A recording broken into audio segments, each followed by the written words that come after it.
Ladies and gentlemen, I want to express on behalf of us all the great pleasure we have in welcoming Commander Shepard and Mrs. Shepard here today. I think they know, as citizens of this great country, how proud we are of him, what satisfaction we take in his accomplishment, what a service he has rendered our country. And we're also very proud of Mrs. Shepard. I know that the other members of this team who are astronauts know that our pride in them is equal. They have been part of this effort from the beginning. Commander Shepard has pointed out from the time that this flight began and from the time this flight was a success that this was a common effort in which a good many men were involved. And I think it does credit to him that he is associated with such a distinguished group of Americans whom we are all glad to honor today, his companions in the flight to outer space. So I think we'll give them all a hand.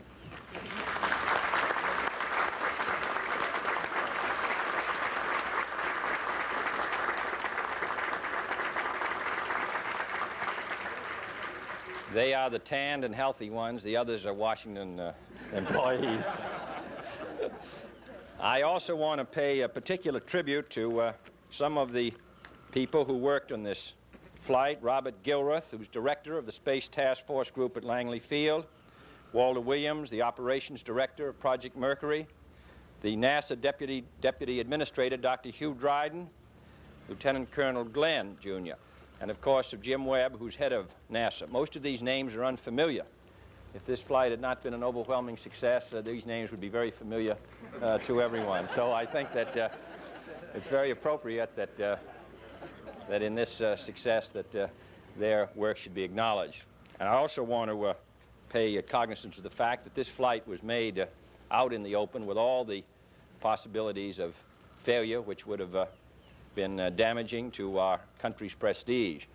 Because great risks were taken in that regard, it seems to me that we have some right to claim that this open society of ours, which risked much, gained much.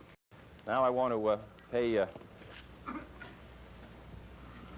give this award, the National Aeronautics and Space Administration Awards, to Alan B. Shepard Jr., the NASA Distinguished Service Medal for outstanding contributions to space technology.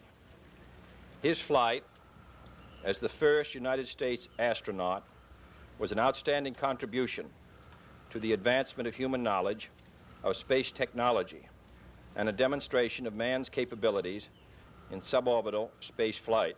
Signed and sealed at Washington, D.C., this 5th day of May, 1961, James E. Webb, the administrator of NASA, and Hugh L. Dryden, the deputy administrator of NASA. This is a civilian award for a great civilian accomplishment. And therefore, I want to again express my congratulations to Alan Shepard. We're very proud of him. And I speak on behalf of the Vice President, who is chairman of our Space Council and who bears great responsibilities in this field, the members of the House and Senate Space Committee who are with us today, and this decoration, which has gone from the ground up here.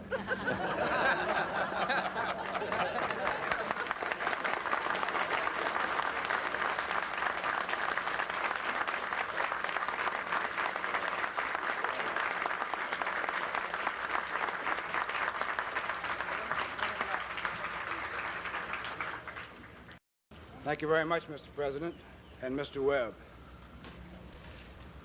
I thought that last Friday was a thrilling day. Today even surpasses last Friday. And as a matter of fact, I got far less sleep last night than I did the night before the flight. I am very, very mindful at this moment of the honor which has been bestowed upon me, an honor which is really one which should go to the hundreds of people who made my flight possible. We have been working approximately 2 years, as you know, because of the press coverage which we've had. on a devoted effort to put a man in space.